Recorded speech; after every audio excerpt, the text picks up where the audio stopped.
تھی، اس لیے اب اس کے لیے یہ درد عذاب بن گیا۔ 3 دن اور 3 راتیں وہ بستر مرگ پر تڑپتا رہا۔ پانی کا قطرہ منہ میں ڈالا جاتا تو وہ پانی اس کے حلق میں نہ جاتا، بلکہ وہ پانی تیر بن کر حلق میں رک جاتا۔ روٹی کا ٹکڑا اسے کھلایا جاتا تو وہ تلوار کی طرح اس کے پیٹ میں داخل ہوتا، اور جیسے ہی وہ کچھ کھاتا پیتا تو اس کی تکلیف بڑھ جاتی۔ 3 دن اس عذاب میں مبتلا رہنے کے بعد بھوکا پیاسا، ایڑیاں رگڑ رگڑ کر اور اپنا سر پٹک پٹک کر آخر کار یزید مر گیا۔ مرنے سے پہلے یزید نے اپنے بیٹے معاویہ کو بلا کر امور سلطنت کے متعلق اسے کچھ وصیتیں کرنا چاہیں، مگر ابھی اس نے وصیت شروع ہی کی تھی کہ اس کا بیٹا معاویہ چلا اٹھا اور وہ کہنے لگا کہ جس حکومت کی بنیاد اہل بیت کے خون سے تم نے رنگی ہے، میں اس حکومت پر تھوکتا بھی نہیں ہوں۔ پھر بھی یزید کے مرنے کے بعد لوگوں نے زبردستی یزید کے بیٹے معاویہ کو تخت پر بٹھا ہی دیا،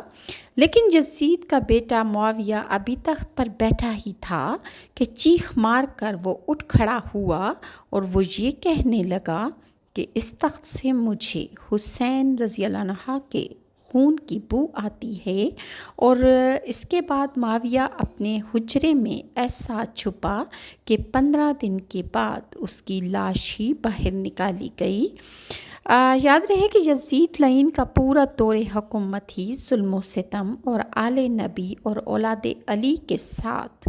ناروا اور بدسلوکی پر مبنی تھا۔ یہی نہیں کہ اس لعین نے امام حسین کے خانوادہ پاک کو تحقیر کیا، بلکہ اس نے مدینہ منورہ کی بے حرمتی کرنے کے لیے بھی اپنی افواج کو مدینہ عالیہ پر روانہ کیا، جہاں اس کی فوجوں نے ظلم و بربریت کا بدترین داستانیں رقم کی تھیں۔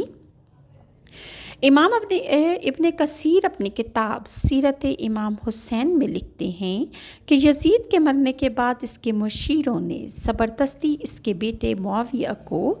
تخت پر بٹھا دیا، اگرچہ وہ برابر انکار کرتا رہا کہ اسے اس تخت پر نہیں بیٹھنا۔ یزید کا بیٹا معاویہ ایک صالح اور متقی شخص تھا۔ اراکین سلطنت کے اصرار سے اس نے مجبور ہو کر تخت پر بیٹھ کر ایک خطبہ دیا، جس میں اس نے اس بات کا صاف اور واضح اعتراف کیا تھا کہ خلافت نہ تو میرا حق ہے اور نہ ہی خلافت میرے